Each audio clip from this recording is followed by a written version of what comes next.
Bakit ako masaya? Dahil pwede tayo mag-test drive. Yes, test drive dyan dito. Pwede ka mag-test drive ng Triumph Tiger Sport 660 Pogi and Triumph Tiger 900. So ngayon, ay ma'am, thank you ma'am. Yes, test drive natin ngayon ang Triumph Trident 660. Yan. So inline 3 cross plane ba to? Cross plane inline 3, para siyang hawig sa CBR 650. So para sila yung magkatunggal yan, no? So ayan, ganda niya. So hindi siya ganun palakalaki. Sa picture parang laki niya, pero hindi naman pala talaga, no? So pwede kang mag-test drive. Pero dito sa loob ng compound nila, no? Ikot mo siya dyan. So ayan siya guys. So seat height niya, ang liit nung silang. So seat height niya mga around 800 lang. Mga ganun, baba lang eh. Oh, yeah. O yun, mga ganun, around 800 or parang mga nasa 790, ganun. Kasi di mo tip-to eh, oh. Yung sa hanggaan lang niya guys. So siguro yung mga ito nasa 180 lang, no? So start na natin. Ayan, oh, ganda, oh. Woo! So all digital na yung screen niya, na medyo classic looking style pero digital na. So para siyang ano, niya retro, no?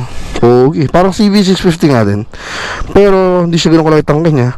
Mas malaki pa yung tangke ng Dominar, no? Sa mas mabait yung Dominar. Sa mas mataas dahil naka-lifter yon.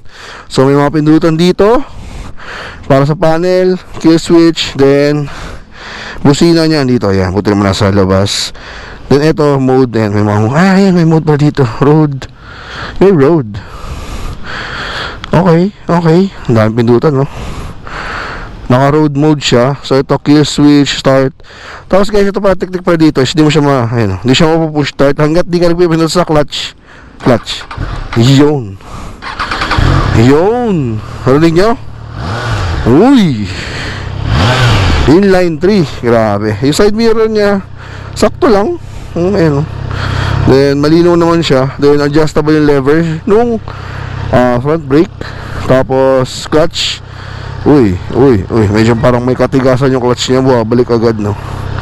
Then yun nga, hindi mo siya ganun kabigat. Kaya ako nahihirapan sa kanya. Bomba. Inline 3, no? Ganda. So primero natin, paanda rin na natin. Let's go. Uy. Ramdam ko pa ako na 660. Ganda. Lakas ng preno sa likod. Yung clutch niya medyo kakaiba timpla, no?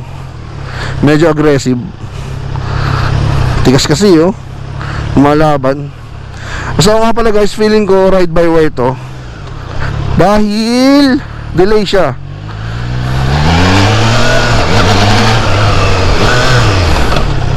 Oh, ABS siya pero dumudol siyang gulong sa likod. Bako.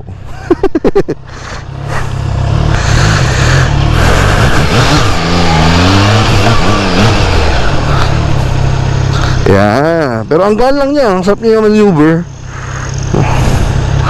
Yeah, suspension okay naman. Sarap, oh. Enjoy ko na, ikot-ikot ka daw dito eh.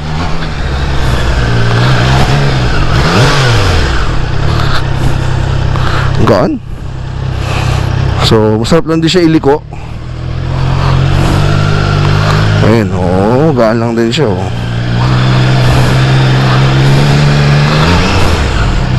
Yun lang, hindi tayo hindi magamit yung segundo tasyera dito. Ay.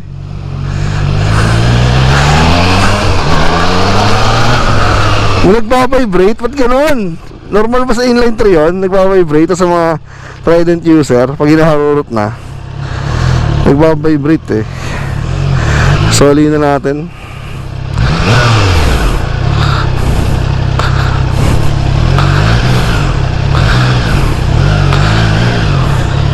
Iakit na ba dyan?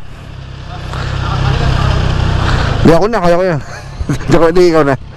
Ikot ko lang.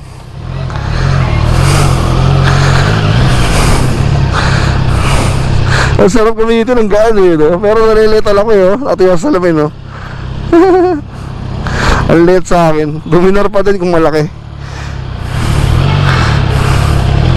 Kasi palakihan ng motor, dominar pa din talaga.